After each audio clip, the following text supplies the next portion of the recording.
प्रिय दोस्तों, नमस्कार। तेरा साईं तुझ में है, जाग सके तो जाग। तेरा साईं यानी मालिक परमात्मा तुझ में है। यदि तू जाग सकता है तो जाग जा। इसी पर हम वीडियो में बात करेंगे संत कबीर की बड़ी प्रसिद्ध साखियाँ, दोहे, पंक्तियाँ, शब्द हैं। उन्हीं में से ये एक दोहा है, इस पर हम बात करेंगे। उससे पहले अगर आप चैनल पर नए हैं तो सब्सक्राइब भी करें। वीडियो को पूरा सुनेंगे तो आप इसका अधिक से अधिक लाभ ले पाएंगे। पसंद आए तो शेयर ज़रूर करें, शेयर करना ना भूलें। हम चलते अपनी वीडियो की तरफ।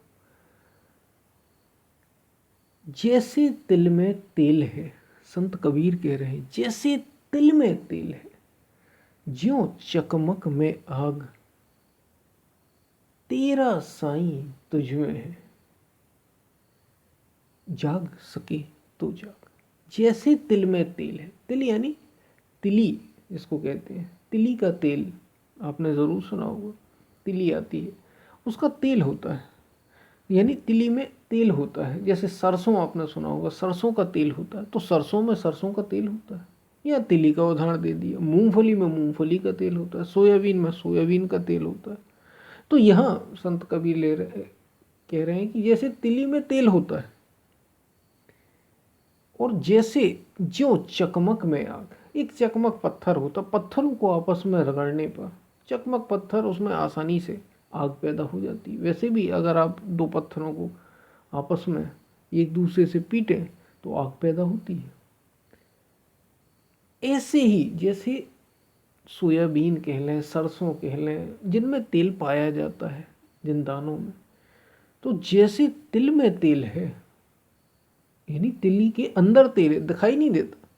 वो तो आप जब उसे पीसें, उसे बारीक करें, उसका कचूमर कर डालें, निकाल लें उसे, तो निकलता है वो।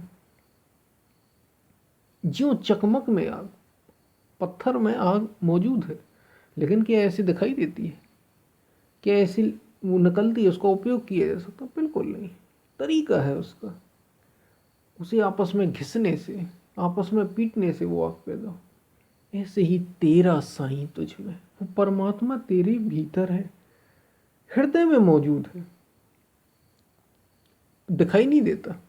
जैसे पत्थर में आग कहाँ दिखाई दे रही, जैसे तिली में तेल दिखाई नहीं दे रहा, लेकिन मौजूद है। ऐसे ही परमात्मा, वो सत्ता आपके भीतर है, जिस जिस जो तुम्हें अधूरापन जीवन में लगा रहता है। कमी कुछ ना कुछ बनी रहती है, कुछ ना कुछ कमी बनी ही रहती है, शांति नहीं मिलती। सब कुछ तेरे भीतर मौजूद है। वो मिल गया अगर, वो परम तत्व जिसकी खोज आप कर रहे हैं, चाहे जानबूझकर या अनजाने में, हर कोई, चाहे संसार में भटक रहा हो, कितने ही गोते खा रहा हो संसार में, वो जिसकी खोज कर रहा है, वो उसके भीतर बैठा है। वो उसके लिए ही खोज कर रहा है। संसार में भी आप उसे ही खोज रहे हैं, और भीतर भी उसे ही खोज रहे हैं। तेरा साईं तुझ में है, वो तुझे, तेरे अंदर ही बैठा है। लेकिन शर्त क्या लगाई? जाग सके तो जाग। जैसे तिल में तेल है, ज्यों चकमक में आग, तेरा साईं तुझ में है, जाग सके तो जाग। यानी वो परमात्मा तेरे भीतर है, लेकिन जाग सके तो जाग। अगर तू जाग सकता है तो जाग जा।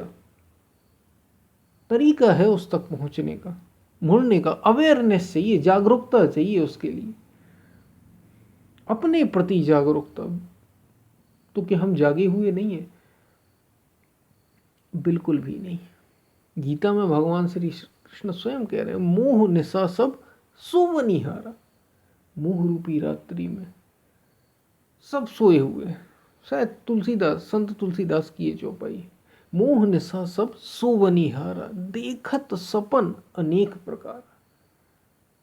मोह रूपी रात्रि में सभी सोए हैं, अचेत पड़े हैं, गहरी निद्रा में पड़े।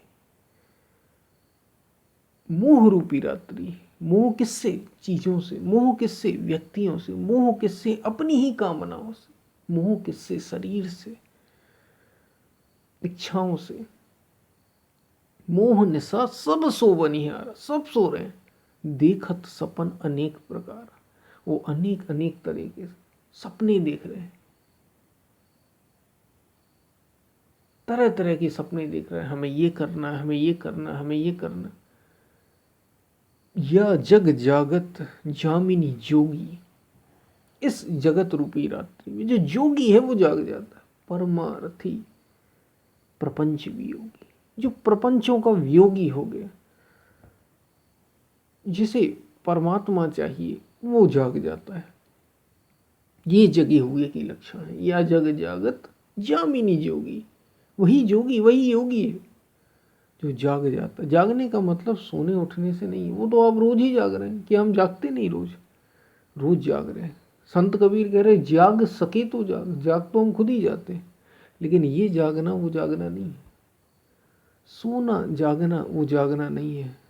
सपने में भी आप ऐसे तो चले जाते हैं, ये तो प्रकृति की देन है, आपका इसमें कुछ भी नहीं। जागने का मतलब ये है कि जो ये जो सपने आप देखते रहते हैं, रात दिन बुनते रहते हैं कि अब हमें ये करना, ये करना, ये करना, इनसे जाग जाओ। क्योंकि ये तुम्हारा अपना नहीं है, ये तो प्रकृति द्वारा प्रदत्त है। ये तो तुम्हारे संस्कारों से बस तुम्हारे भीतर उमड़ रहे, ये तो लोगों से तुमने इकट्ठा कर लिए, जुटा लिए। ये जो इच्छाएं हैं, ये जो तुम्हारी अपनी कामनाएं हैं, ये वास्तव में तुम्हारी अपनी है ही नहीं। ये तो लादी हुई है, ढोई हुई है, या तो पिछले संस्कारों से या अभी वर्तमान देखा देखी में। तुम्हारा अपना कुछ है ही नहीं है। इसलिए जागो, इससे, इस बेहोशी से जागो, नहीं तो ये समय बीत जाए। क्योंकि समय निश्चित है। यहाँ एक ही समस्या है, इतना सब समझाने की ज़रूरत ही ना पड़ती अगर तुम्हारे पास समय होता तो। बहुत सीमित समय है हमारे पास, जन्म से मृत्यु के बीच, जिसमें भी ठिकाना नहीं मृत्यु का, कब किसकी हो जाए। किसी की तो 20 वर्ष में ही, किसी की 30 वर्ष में ही। बड़े बड़े महापुरुषों की, आदि शंकराचार्य की 32 वर्ष में हो गई, स्वामी विवेकानंद की 39 वर्ष में हो गई। तो किसकी अब 100 वर्ष और 150 वर्ष और 200 वर्ष की उम्मीद करें? कुछ तय नहीं है। ऐसे में समय जब फिक्स है, वो भी तय नहीं, तो जागना जरूरी।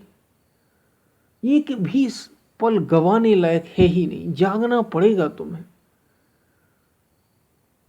अगर तुम जाग सकते हो तो जाग जाओ, मुड़ो भीतर की ओर।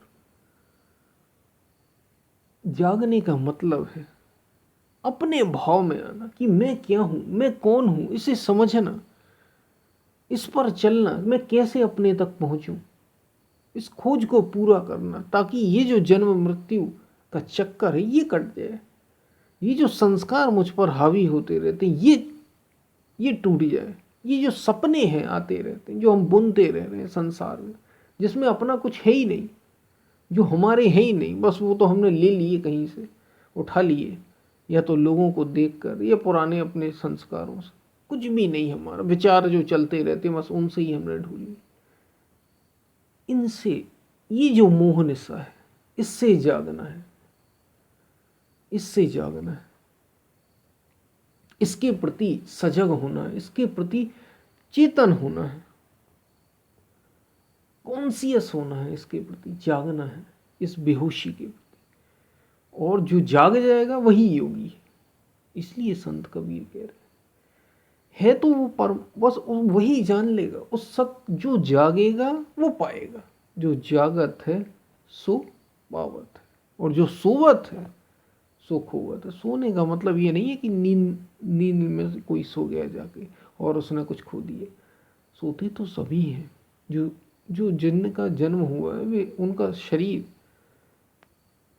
विश्राम लेता ही है, नींद लेता ही है। ये सोना वो सोना नहीं है।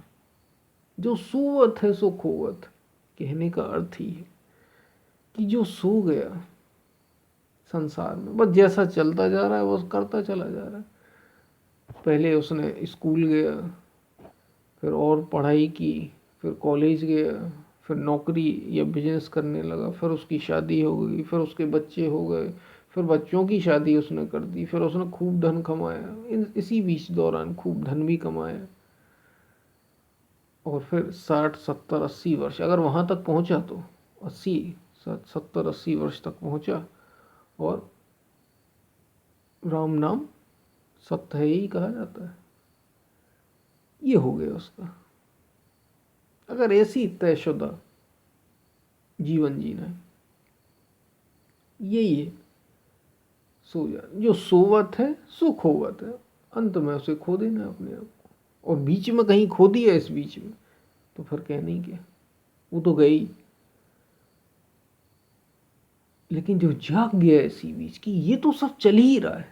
जागने का मतलब क्या, कि ये सब संसार का प्रपंच तो चल ही रहा है, सब यही कर रहे हैं। क्या कोई नया कर रहा है कुछ? क्या कोई नया कर रहा है? सब पैसा कमा रहे हैं, सब खा रहे हैं, सब सो रहे हैं, सब जाग रहे हैं, यही सब तो कर रहे हैं, नाम के पीछे भाग रहे हैं, सब वही फिक्स लाइफ जी रहे हैं, तयशुदा जिंदगी इसी को कहा है। और तरह तरह के उसी में सपने गढ़ते चले जा रहे, नया कुछ भी नहीं, कुछ है ही नहीं नया। क्योंकि नया तो होगा जब जब जागोगे, जागे ही नहीं, सोए हैं तो बस उन्हीं सपनों में गोते लगा रहे हैं, लगा रहे हैं, लगा रहे हैं। तो जो जागत है सो पावत है, जो जागेगा वो पाएगा उस परम को। तेरा साईं तुझ में है, जाग सके तो जाग। वो परमात्मा तेरे भीतर है, जो मालिक है तुम्हारा, जो सदा से ही तुम्हारे साथ रहा, चाहे तुम किसी भी रूप में क्यों ना रहे हो इस प्रकृति में, और आज भी जिस रूप में हो वो साथ है। वो मालिक तो तुम्हारे साथ है। अगर तुम जाग सकते हो, जैसे वेदांत आत्मा कहता है, जैसे ब्रह्म कहा, जैसे परमात्मा का, जैसे सत्य का, अगर जान सकते हो, जाग सकते हो तो जाग लो। उसे पहचान सकते हो तो पहचान लो। अगर पहचान लिया तो आदि शंकराचार्य जैसा, जैसे भगवान आदि शंकराचार्य कह रहे हैं, अहम निर्विकल्पो निराकार रूपो। और फिर क्या कहते हैं, चिदानंद रूपा शिवोहम शिवोहम। ये जान लोगे, ये अनुभव करोगे, इससे बड़ा आनंद जीवन में और कुछ भी नहीं। सबसे ऊंचा आनंद, सबसे ऊंचा सुख लेके जाओगे। जो तुम ढूंढ रहे थे ना, अपूर्णता, अधूरापन जो तुम्हें खाए जा रही थी, वो तुम ढूंढ रहे थे संसार में, वो पूरी हो जाएगी। तुम्हारा आना, तुम्हारा ये जीवन जीना, ये उद्देश्य पूरा हो जाएगा। तो तेरा साईं तुझ में है, जाग सके तो जाग। हम फिर मिलते हैं, तब तक के लिए धन्यवाद।